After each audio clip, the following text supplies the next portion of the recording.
Hey YouTube, James from the Wyvern Watcher, and welcome to another deck profile. This time is an update for my Kozmo build.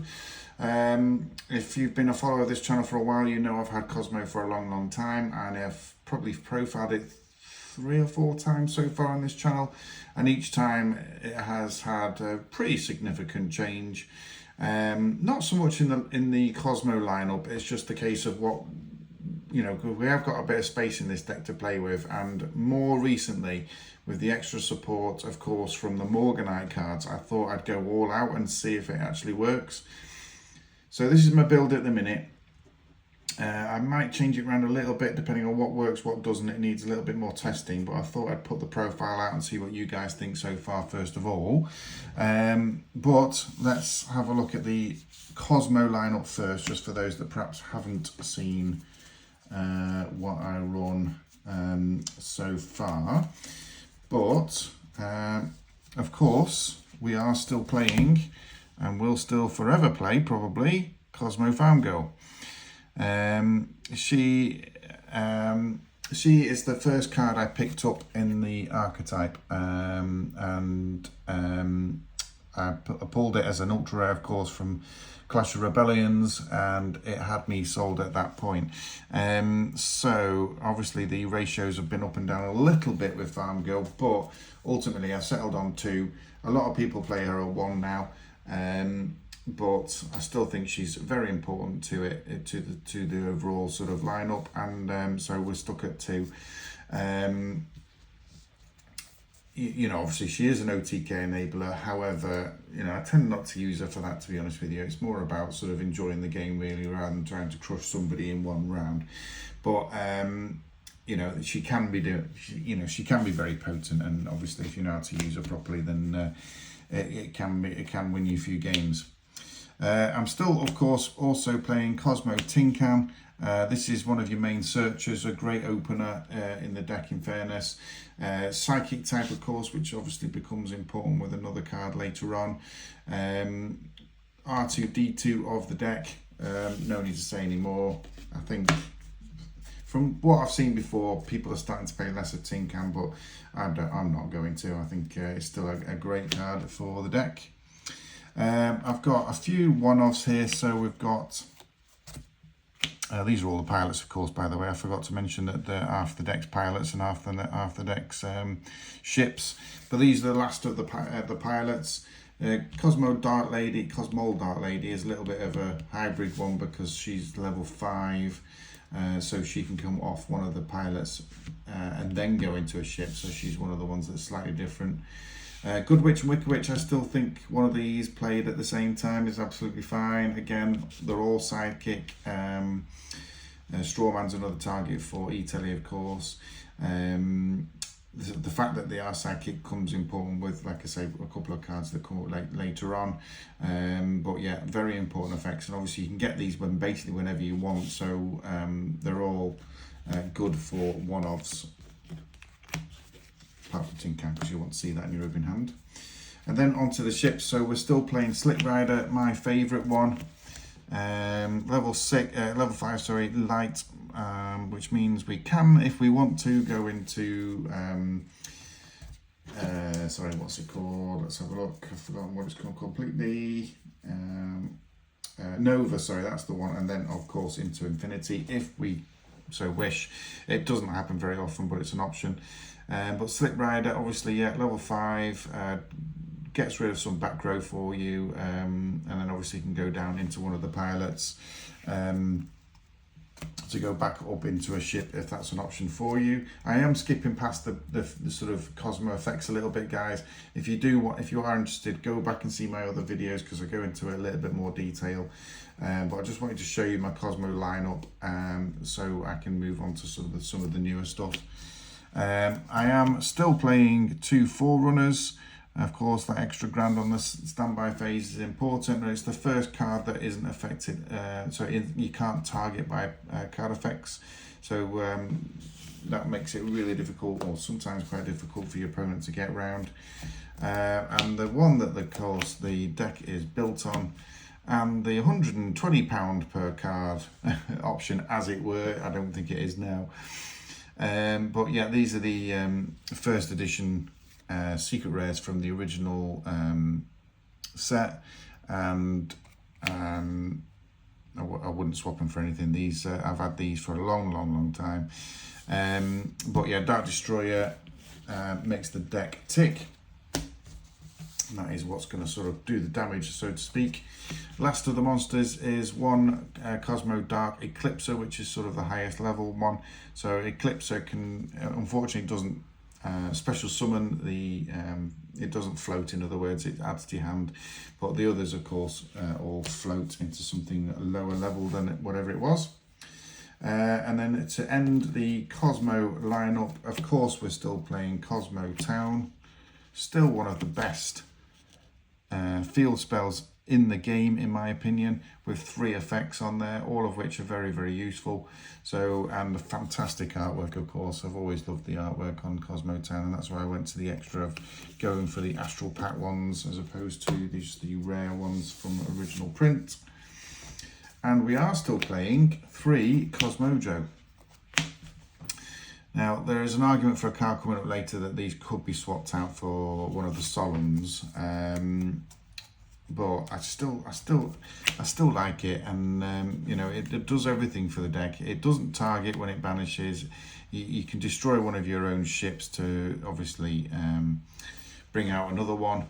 So it's still very good in my opinion, and I still want to play it. You know, I like to play decks as pure as possible, but this isn't a pure deck. I should stress that, because obviously there's a few components here that's going to help us out. Speaking of which, so the new element to my list is now, in fact, I'm just going to put them all out. So Time Tearing Morganite, the new Guilt Gripping Morganite, the Succumbing Song Morganite, but I am also playing the one Morgana as well, so I'll just squeeze those two on there, maybe go underneath. There we go. So this is the sort of Morganite lineup that I've got in the deck now. So as far as I know, this is all of them. You know, they've obviously come for gradual printing. So Time Tearing Morganite, first of all 3 of the spells, the first effect of the card is that you cannot activate monster effects in the hand. And that's for the rest of the duel. So you need to, if you are going to play these cards, they need to go into a deck where basically you're not running any hand traps. There's no sort of special summoning from the hand via own effect. You just need to be careful what you're putting it into, but there are no hand effects in Kozmo, so it was pretty safe to add it to it. But when you start reading what their other effects are, it really makes sense with Kozmo.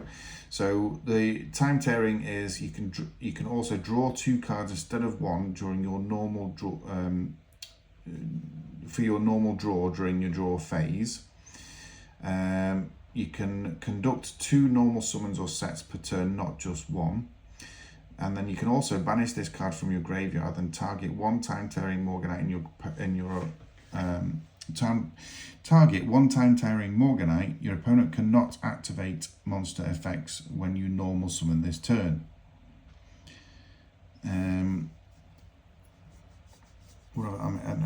Discard. Sorry, that's where I was going wrong there. It's discard 1 Time Tearing Morganite. So this, obviously, because you've got 3, you're going to see the first one hopefully fairly soon. If you do draw the second one, it means it's not useless, in other words. You've got Guilt Gripping Morganite, which of course has got the same effect where you can't activate monster effects in hand. But this one says that you can normal summon level 5 or higher monsters without tributing. Well, you've just seen that I've got a bunch of ships all at level 5 or higher. And if you start normal summoning these,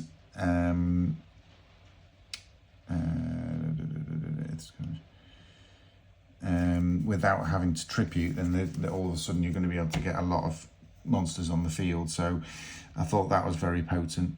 You don't have to pay life points to activate spell or trap cards, which again is quite useful, and that's why I said there is an argument for switching out those Kozmojos for some of the Solemns. And you can banish this card, by all means put that in the comments which you think I should be running.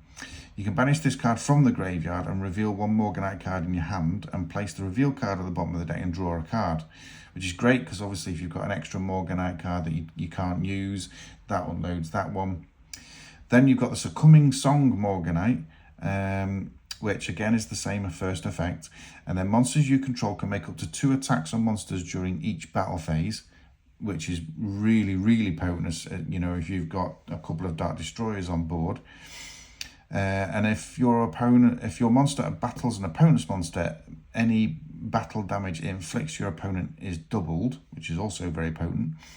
And you can banish this card from your graveyard, add one Morganite card from your deck to your hand, and then place one card from your hand to the bottom of the deck. So again, that allows you to sort of search another Morganite card whilst getting rid of potentially another one to the bottom of the deck. And I thought, mainly because of the artwork, and obviously I've already got a couple of witches in our deck anyway, but I thought we'd go and try Morgana, the Witch of Eyes, as well. Excuse me. So this card is always treated as a Morganite card, which again is quite useful if we need to either search for it or get rid of it. And when your opponent's monster declares an attack, you can banish one Morganite spell from your graveyard to negate the attack. Then if you can only use each of the following effects of Morgana, Witch of Eyes, once per turn. If this card is normal or special summoned, you can add one Morganite spell from your deck to your hand, which again allows you to search it. And then if you have 3 or more Morganite spells with different names in your graveyard and or banishment, you can change the attack of all face-up monsters your opponent controls to 0, which of course doesn't target. And with the extra normal summon should allow you to get it out quite easily, which in turn allows you to search the Succumbing Song Morganite. So you could really go for game with that. And I know I said before I'm not into OTKing, but this is quite potent stuff. Sorry about my coughing. And if you have it all, then yes, you're going to find yourself easy for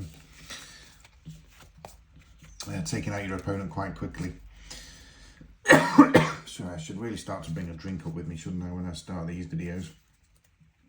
I suppose I could just pause it, but you know, I'm a doofus like that. Right, so the rest of the deck. Now this is a 45 card list, by the way, guys. So it's taken. I've not been able to take much out in order to put the extra cards in. But feel free in the comments to say if you think I'm going somewhere wrong somewhere. But let's show you the usuals. So I've got Emergency Teleport. It's actually been recently upgraded to Quarter Century Secret Rare as well, which is very, very pretty. But obviously half your deck's Psychic, so that isn't too much of an argument. A lot of it is obviously level 3 or less as well. We're still playing 3 Pots of Extravagance because we filled our extra deck with irrelevant cards. So making use of the draw 2 is extremely handy. Then the 2 Psychic cards, these haven't changed since the last profile, so we're still running the Psychic Processor and the Psychic Arsenal. These cards may as well have said Kozmo across them. If only the artwork on Processor was a little bit nicer, because I'm not really too keen on that, but it's far too good for the deck. But if you're not familiar, you can banish this card. You control special summon up to 2 machine, psychic and or Cyrus monsters from your hand, and they can attack directly this turn. During the standby phase of the next turn after this card was banished, you can add this banished card to your hand. I suppose there is an argument where, I mean, it's you know, you're going to have 2 normal summons anyway.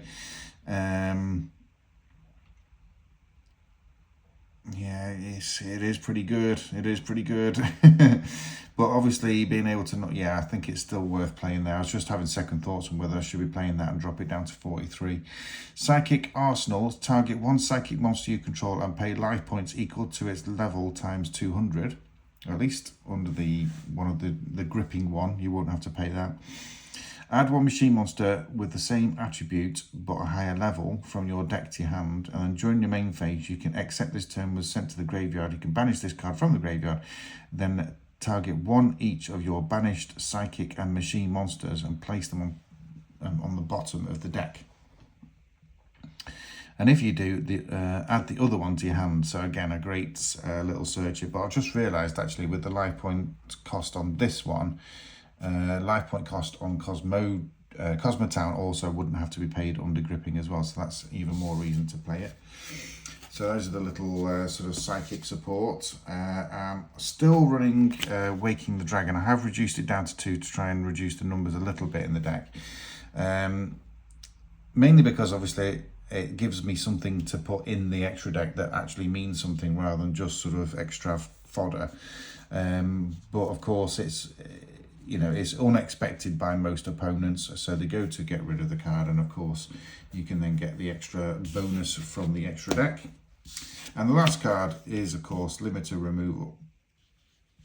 And double the attack of all face-up machine monsters. You can go for game with it. Just the one-off. You don't need any more than that. It's just a little trick up your sleeve that I tend to. I've had in my Kozmo deck for a long time, and I just thought we'd stick with it. So that's the main deck. Like I said, that's 45 cards now, which is, like I say, a little bit high on card count, but it's up for testing. The extra deck is pretty full of, like I say, just random stuff. These are my sort of choices for Waking the Dragon, but again, it's largely relevant. There's the sort of infinity options. There's a rank 5 option, a couple of rank 8 options, sorry, a few rank 8 options. You can mix and match with this as much as or little as you want. If you've got any other options that might be good Waking the Dragon targets, then feel free to let me know. I can quite happily switch some of these out if you think that they'd be more potent. But yeah, the extra deck, like I say to you guys, you're not going to be using it an awful lot. It's just there for fodder for extra and a little bit for Waking the Dragon. But that is it for my current Kozmo profile, and like I say, it's a bit of a change, of playing and how to play. Hopefully it's going to test really well, but let me know in the comments what you think. Like I say, the comments are super important. Keep them coming. For those that have been following me because of my previous Kozmo profiles, I'd really like to hear from you, because I haven't submitted a Kozmo profile since September last year. Let me know what you think of this updated version, and we'll see you for the next profile. Cheers guys, bye bye.